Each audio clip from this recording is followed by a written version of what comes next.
Andy Reid, Brett Veach, and the Kansas City Chiefs love to build their team through the NFL draft, and what we have today is a manifestation of that truth. The Kansas City Chiefs haven't just built their team through the draft, they have built a dynasty through the draft, and not as importantly, but still importantly, through the ranks of the UDFA. This is a weekly series here on the channel, going rookie by rookie through all of the first-year players that contributed to the win in the previous game and what that may mean for the future. We have here 7 rookies, 7 of 9 rookies on the 53-man roster that did contribute to the win in some way. Number 1, we're going to talk about Xavier Worthy, and what a game. He played 34 offensive snaps for the Kansas City Chiefs on offense, not just in general offensive snaps, where he got 2 receptions, 47 yards,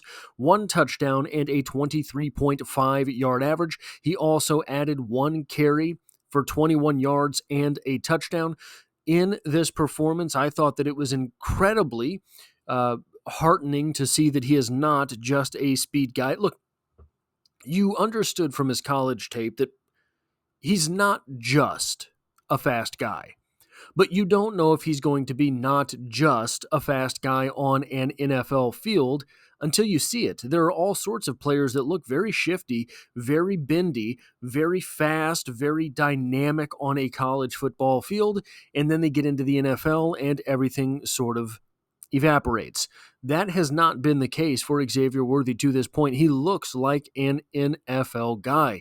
It's a little hard. You lose him on the field sometimes because he's so slight, but this puts him on pace.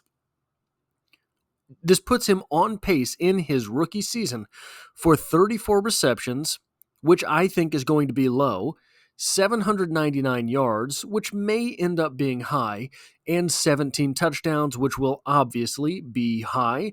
And then on the carries front, the multi-dynamic wide receiver, 17 carries, which I think may be exaggerated. I don't think he's going to get a carry per game.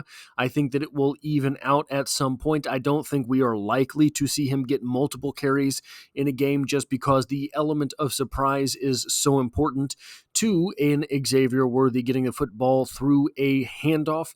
But that puts him on pace for 357 yards. Again, I think that might be aggressive. I think he will be in the 200-yard range rushing. And then 17 touchdowns, which again is likely an exaggeration. But just comparing, just for comparison's sake, if so, your heart of heart in your head of heads, is 34 receptions light or heavy for what you think Xavier Worthy will contribute to the Kansas City Chiefs during the 2024 season? I think it's light. I think he ends up getting more than 34 receptions. I think he ends up getting more than an average of 2 receptions per game. 799 yards is a little bit more difficult, in my opinion, to really substantiate projecting out for the rookie wide receiver. That is a season-long average of 23.5 yards. That type of thing over just 5 years or so is likely to put you in the Hall of Fame, a 23.5-yard average. And again, I've said that the touchdowns are probably too many. But if we just look back 1 year, and I hate to keep bringing up Marquez Valdes-Scantling, I hate to feel like I am picking on Marquez Valdes-Scantling, but when you really look at it, when you really pay attention, that is part of the element in the Chiefs offense that they are trying to replace by having Xavier Worthy on the field, is the downfield threat, is the speed threat, is the guy who's going to take the top off of the defense. MVS last season finished the year with 21 receptions, 315 yards, and a touchdown. If we were going to see that exact same season from Xavier Worthy, that would mean he was only going to get 19 more receptions. He was only going to receive 268 more yards during the season, and he would never get in the end zone again this year. Just looking at the numbers, I think that 21 reception, 315 yard, 1 touchdown season is going to be something that Xavier Worthy this year blows out of the water. I am willing to say that now. I was hesitant to say it earlier because when we started looking at the muddle of wide receivers that played for the Kansas City Chiefs last season, you had Sky Moore at the 250-yard mark. You had MVS at the 315-yard mark. You had no one else really going above that besides Rashee Rice. So it was difficult really to... I think that hindsight is going to make it easier to see just how bad last year's offense and in particular last year's wide receivers were. Context means everything, right? So taking into the context last season for the Kansas City Chiefs, this one game of Xavier Worthy's play, 2 receptions, 47 yards and a touchdown, 1 carry, 21 yards and a touchdown, is going to reset expectations at the wide receiver position. You take that one step further, and I'm not really going to talk about him in this video because he is not a rookie, but Rashee Rice's performance of 7 receptions, 103 yards is a very good game as well. That is something we didn't really see at all last year. Is 47 yards is a decent game for a wide receiver. You see right there, it's 800-yard pace. 100-yard game is putting someone on 1,700-yard pace. So breaking these two things happening in tandem is huge for the Kansas City Chiefs, and they don't even have the guy that I thought was going to be their number one wide receiver in Hollywood Brown. Now, 103 receiving yards for Rashee Rice would have been his 3rd best game all of last season. His best game was against the Bengals in a 25-17 win, where he had 6 targets, 5 receptions, and 127 yards. And then versus the Raiders, he had 10 targets, 8 receptions, 107 yards. So again, the 3rd best game of Rashee Rice's career happens on opening night in the 2024 season. I think we are catching this thing on the base floor. Moving on a little bit, Kingsley Suamataia played 54 offensive snaps for the Kansas City Chiefs. He played 5 special teams snaps as well, allowing 2 pressures and 1 sack. The Carson Steele carry, which we will get to with the next player in this list, where he got tackled behind the line of scrimmage, I believe that was Kingsley Suamataia's man who made the tackle, so the stat line doesn't take into account tackles for loss allowed. It would be an interesting stat to see. I don't think anyone does that stat. It's hard to find stats on offensive linemen in general. But if we look backwards one season, you had Wanya Morris as a rookie play 339 snaps in replacement of Donovan Smith, who had been the starting left tackle for most of the season. Donovan Smith himself played 749 snaps last season. This is 1,088 total snaps that the left tackle played last season, a 64 snap per game average. Kingsley Suamataia played just 54 snaps, and I am taking these snap counts from Nick Jacobs, so if anything is wrong, blame him. But he has different snap counts than the other sources I have seen, and he does a lot of good work, so I figured I would go ahead and steal that work from him. This would put Kingsley Suamataia on pace for 918 snaps in his rookie year. Likely, in my opinion, if he starts the entire season at left tackle, that is low. I think that this offense, though it was explosive against the Ravens, this offense was limited by the fact that the Ravens ran 84 plays. So the time of possession for the Chiefs was lower than otherwise it may have been. There may have been a few more possessions for the Kansas City Chiefs had the Ravens gotten off the field in a more timely fashion than they did, because they spend so much time running the ball. It changes the dynamic of the entire game on a possession-by-possession basis.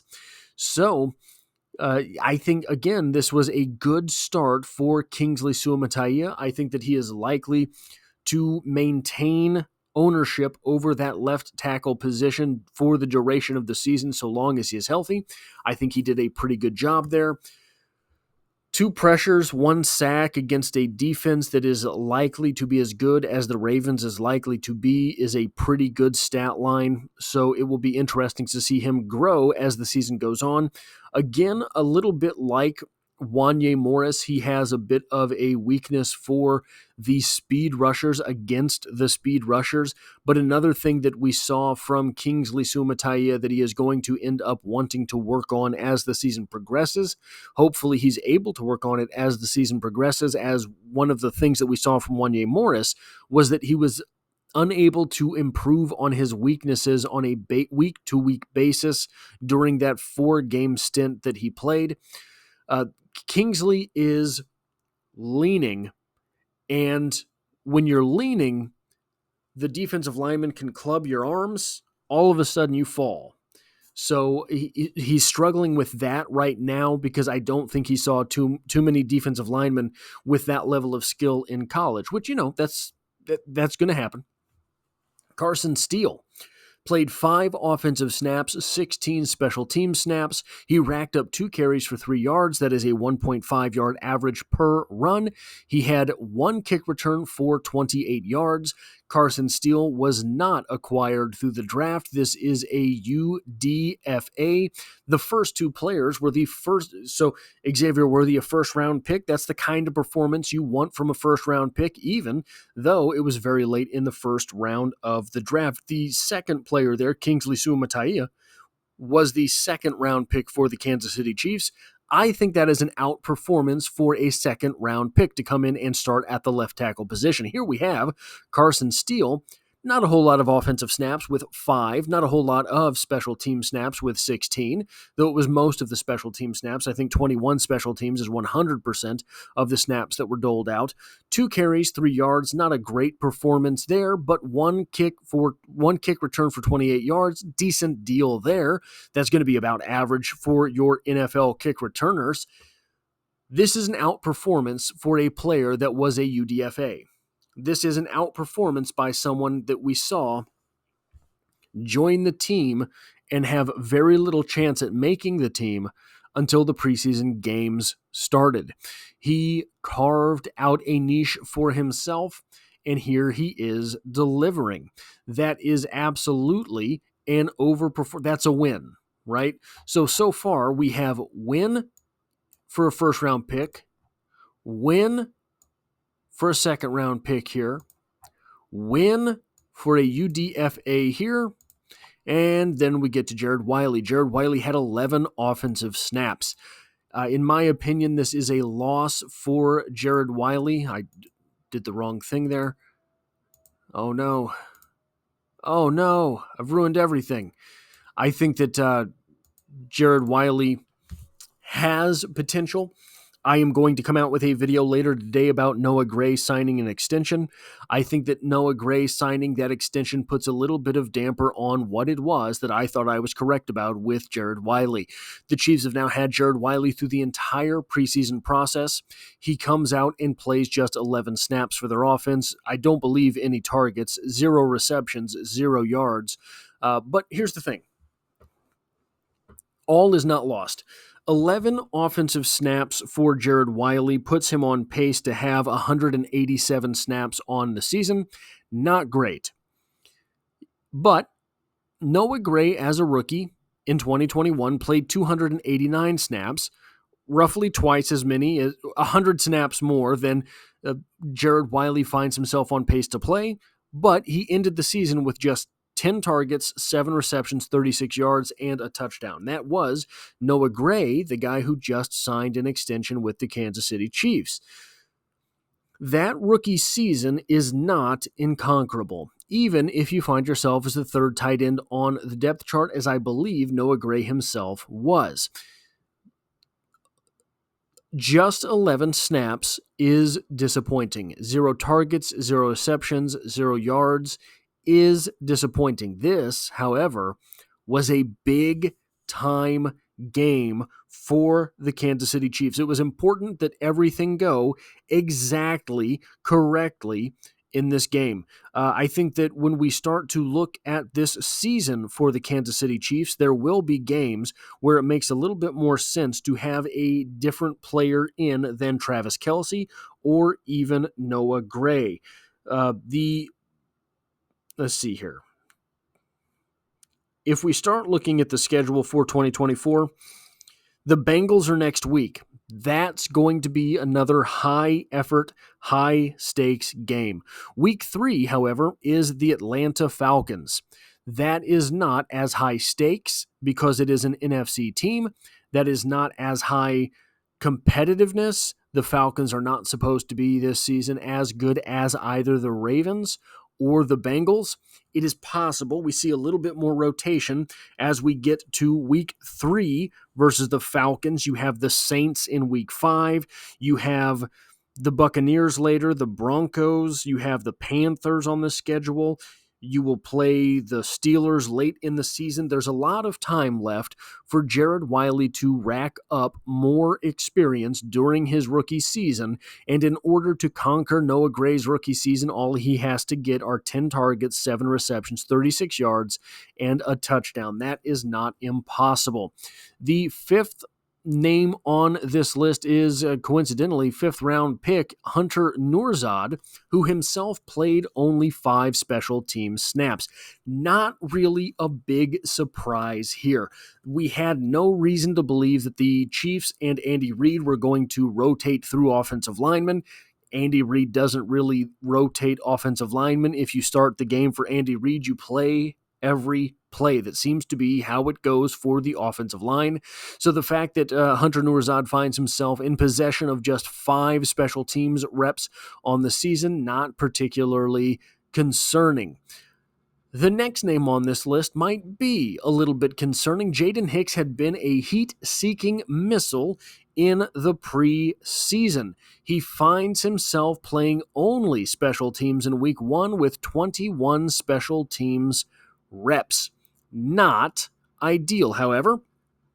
I think that a big part of this is the fact that the Ravens' offense is not typical in the NFL. This game was extremely high stakes, so you're going to weigh your reps towards experienced players.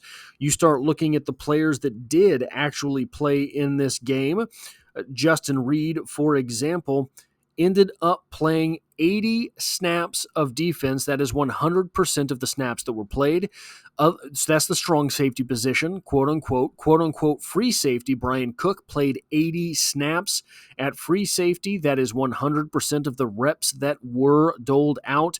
The only other safety listed as having playing time was Chamari Connor, who got 46 reps. He plays safety as well as some slot corner.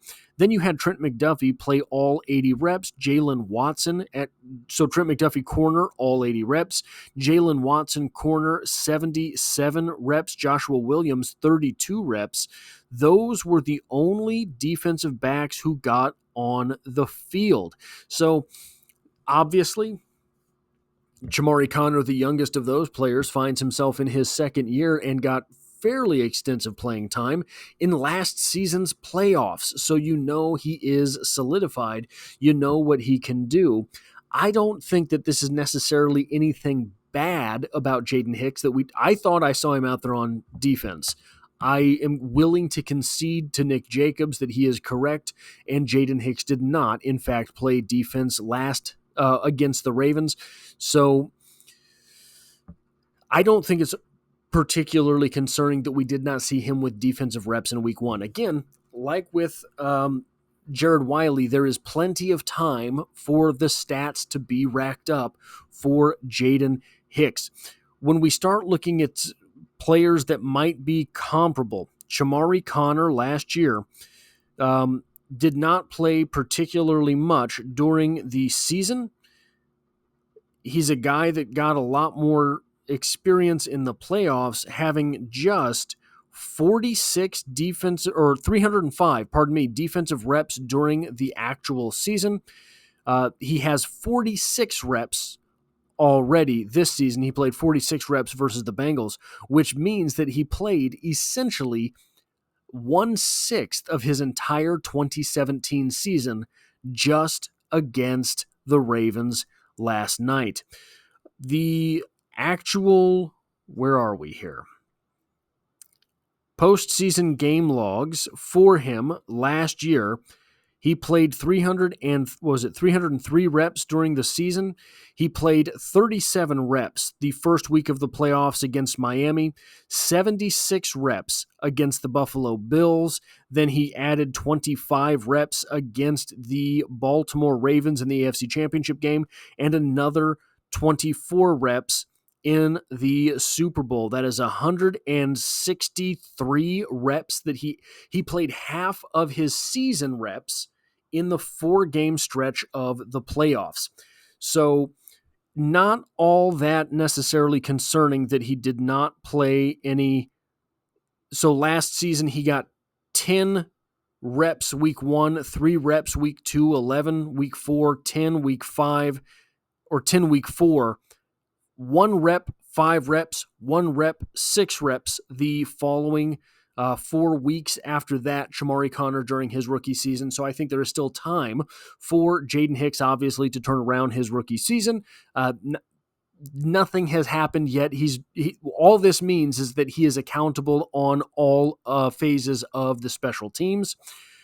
Not a bad place for him to find himself. That's a good place to get acquainted with the speed of the NFL, and I think we will see more Jaden Hicks as the season goes on. The final player, the final rookie to get reps during the first game of the season in 2024 against the Baltimore Ravens was Chris Roland-Wallace, another UDFA. I need to go back and do something real quick here.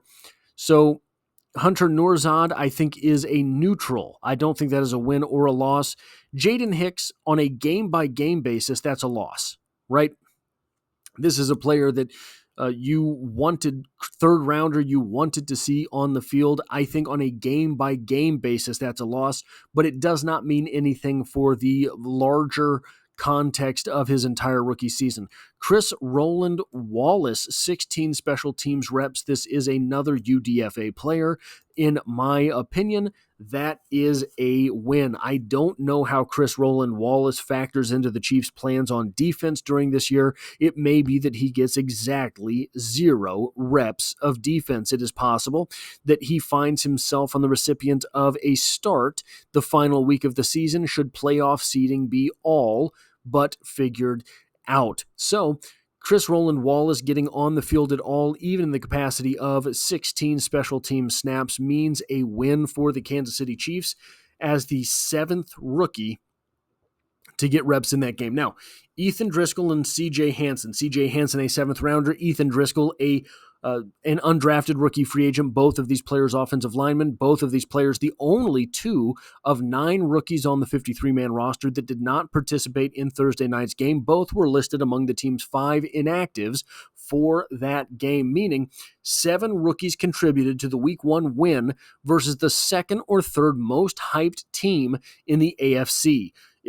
They might be the most hyped team in the AFC. They were the team that was supposed to win the Super Bowl last season. Here we find ourselves with a Kansas City Chiefs victory in Week 1, and 7 rookies contributed to that win, meaning very promising things going forward for the Kansas City Chiefs. If you like or appreciate what it is that I do here, hitting the like button really does help me out, as it tells YouTube to share this video with other Kansas City Chiefs fans. If you find yourself here by chance but not design, the Chiefs are the only thing I talk about on this channel, dropping multiple videos every single week. I have posted a video on the Kansas City Chiefs at least once per day for over 600 days now, and as always, I hope to have you back for the next